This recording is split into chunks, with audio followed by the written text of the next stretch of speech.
Hello, everyone. This is Tati Zilani, and you are watching MUSE TV. Joining me is Malik, and today we will be reviewing WandaVision show, episode 3. Malik, let's get started. What do you think? Oh, it's so much from what we were talking about before with the Brady Bunch introduction and how each episode seems to be skipping decades. We would start off in the 50s, especially with like, you can really tell the difference with the house, with the inside the house and then outside, how the outside looks. But now we're in the 70s and Wanda's pregnant. And with Wanda being pregnant, it seems like her pregnancy is speeding up. I'm not sure if it's because the babies are half cyborg-ish or what, but the pregnancy, fastest pregnancy I've ever seen. That's something I was going to mention, too. That pregnancy was definitely really fast. I wish that was real, in real life. I didn't know how easy that would be. Having twins and you only have to push for 5 minutes, that would be amazing. But I think another thing that really intrigued me was the stork that came out of nowhere, that came to life. I thought that was pretty cool. But into deeper aspects of the show, we see, of course, her pregnant and her and Vision trying to still keep it a secret and not tell their neighbors and everything, and having the doctor over. But you can see major transitions in the home and major transitions outside. So when Vision first goes outside, and of course you see the neighbor, I'm losing track of his name, but if you notice behind him, it looks almost like wallpaper on the side. You see Vision's house, you see the neighbor, he's trimming his hedges, and then behind him and even behind Vision, it looks like really thin wallpaper. And I think that's an interesting clue in Easter egg. And it's funny you mentioned the Easter eggs. That's something that we should have mentioned in the beginning. Being Marvel movies, you definitely have to pay attention for those Easter eggs. And, mostly for Marvel fans, I feel like it's easier to, piece everything together. And, for people that aren't really much of Marvel fans, I kind of think that it's harder to know what's going on or, what the show is really about. Right. And I mean, so far they've been pretty slow. I mean, we have 9 episodes total in this first season, and we're only 3 episodes in. But anybody who is not a Marvel fan can watch and pick up, especially if you watch our review show that we do after every episode, because the only thing that has been Marvel-esque per se was the sword. So now we know sword is official. We've seen it in episode 2, and we got hints of it, but now that we saw that sword was around her necklace and we saw the symbol, and then when she questioned her and she questioned about her brother and what happened and the fact that she said Ultron killed her brother, those are the only real big Marvel key things that have happened. But besides that, they're slow playing it, because I think towards the end of this season it's going to be a lot of action. It's going to be a lot more Easter eggs to come. For sure. I feel like they're moving forward a bit too fast, but they're going at a right pace, Like it's definitely putting the puzzles, the pieces and everything together. But before we get into more of like what went on, let's talk about that intro. I like that intro. It definitely made me feel like I was watching a 70s show or something retro, I really like it. It was really, really cool intro. I really liked how they really spent time developing all the little minute details, especially with the 70s commercial that they had with Hydro Soak, and there was another, I think it was Hydro Watch as well, was the other commercial. But it was pretty interesting, to say the least. Now, how about who do you recommend watch this? I feel when I was watching this, I was thinking it was more of like for adults to watch, because I tried watching it with my nephew and he didn't really seem like into it. What do you think?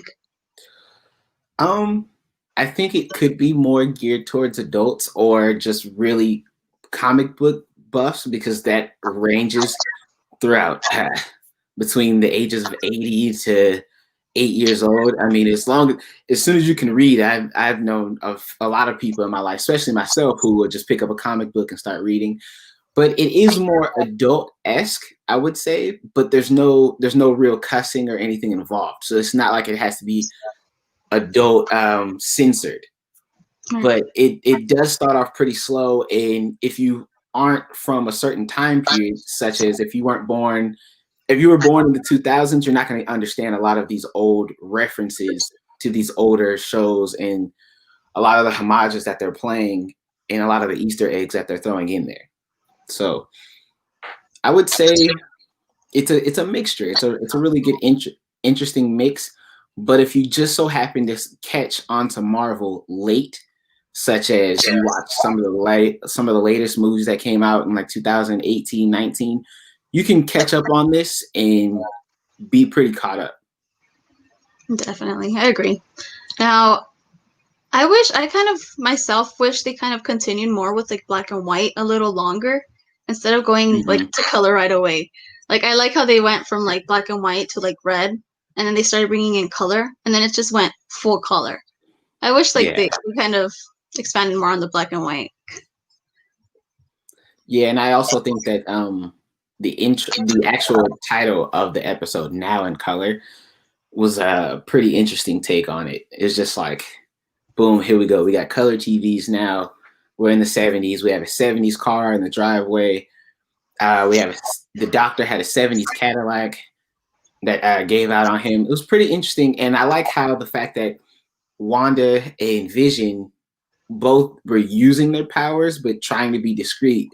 Even though I don't know how the doctor didn't pick up on it when Vision put him on his back and then ran him back to his house to help Wanda deliver the babies. But it's I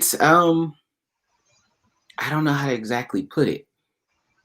I like the fact that they're trying to, but then there was also like glimpses of them catching on to what's going on.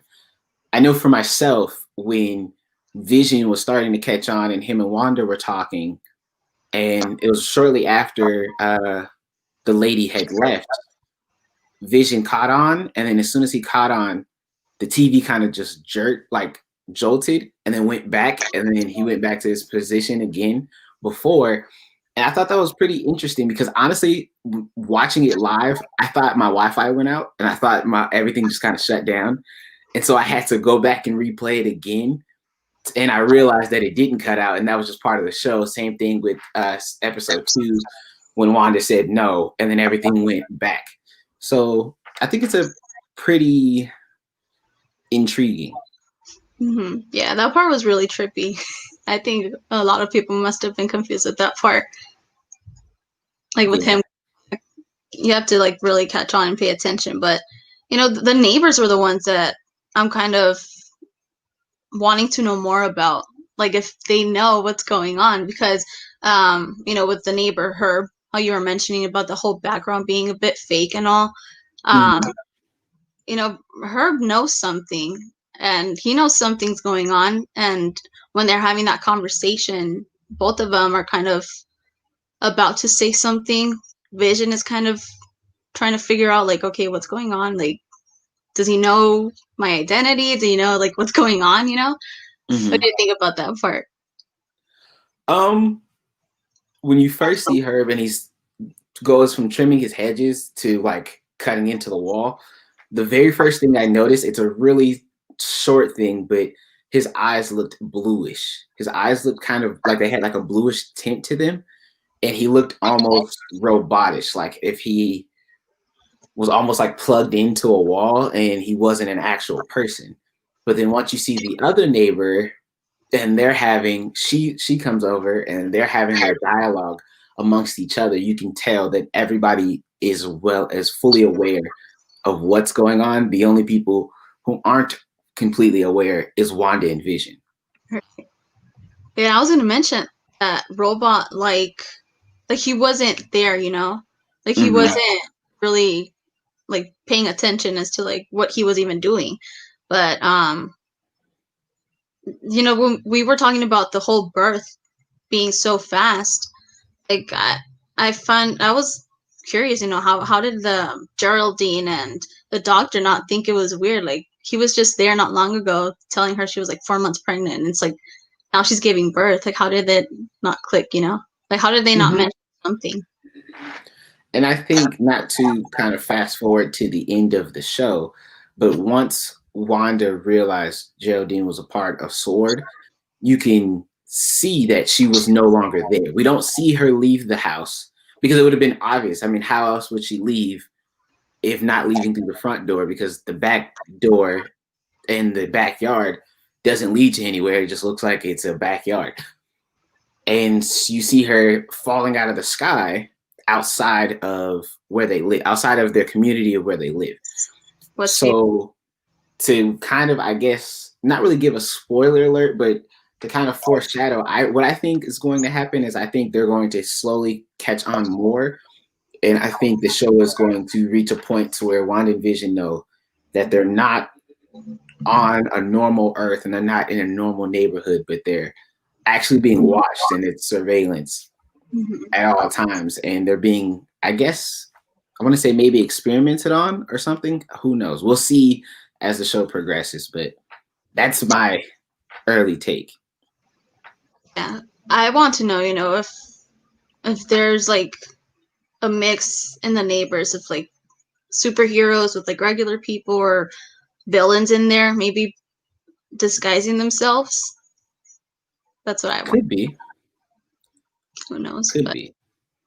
It's so hard not to give a spoiler, We hope that, whoever's watching right now is fully on the show and knows what's going on, because it's so hard not to let something slip out. But right. I was going to mention that too. I feel like they're definitely, well, not definitely because we don't know for sure, but I feel they are being watched or something, because how is it that they live in this neighborhood and then it's like Vision takes off his disguise? How do they not see, through the windows that who he is, his identity? But I think in the first 2 episodes, I thought they were in a regular neighborhood and they were just being watched through some sort of like FBI surveillance because of the people who were inside of that, what it looked like to be like a surveillance truck. But now that the neighbors are acting even more weird and things are starting to come out, I think they're in some sort of a bubble almost, is how I feel it. That it is, because everything's changing so fast and they're so focused on trying to be normal that it's almost obvious that they're not normal. But how did the neighbors not catch up on how abnormal these things are going? Yeah, I feel like they're trying too hard to be normal, and that's giving out their true identity. But then it kind of raises the question, why haven't whoever is watching them or have them under surveillance, why haven't they revealed themselves? And how come when things are going good, how come they haven't, said anything yet? Like everything seems to go in reverse when things happen a little too far abnormal. So who knows? We're gonna have to wait. I kind of wanted to see more. I feel like these episodes are short. I kind of want them to be longer. I want to know already what's happening. So for somebody who doesn't really watch Marvel like that, what have you picked up so far, just on your own? I would say definitely the helicopter, in the beginning, showing that what's going on in color, and then putting it in pieces together with like some of the characters, as like they're kind of trying not to reveal themselves, but you kind of know who they are. But it's kind of hard to understand it since I'm not really into like these Marvel movies trying to piece. It's hard, but I feel like that's why I'm kind of more like anticipating to see what's gonna happen. I feel like will it get you into this next phase of Marvel, or 2-part thing, will it make you go back and watch previous movies? It's funny you asked that, because I kind of do want to start watching Marvel movies. I'm not gonna lie, I kind of want to. I think that's gonna be my homework now, watching it. But okay, well, I mean, it's going to be fairly interesting, and I like how. So we got one baby name, which was Tommy officially, and they didn't say that the other one was Billy or William to be specific. But I think that both of the boys are going to be Thomas and William. But will the children have any sort of factor into this? Because we've never really seen in Marvel children, like actual babies. We've always kind of got them at a young teenager stage or adult or young adult age, such as, of course, Spider-Man. Spider-Man starts off as a teenager and then progresses into a young adult, but we never got a baby. So I'm wondering why they rushed the entire pregnancy. We're gonna have to wait and see. Well, I hope you guys all enjoyed this movie review with Muse TV, WandaVision show. I am Tatiana. This is Malik. Would you like to share your social media platform? I'm on Twitter, Instagram, any other social media. Probably gonna activate a Facebook today, but everything's gonna be under Malik on Ox. So that's MalikOnAux, and you can find me there. And you can find me under Tatiziolani, Tatisioolani. And don't forget to follow Muse TV on Instagram. Thank you. Thank you.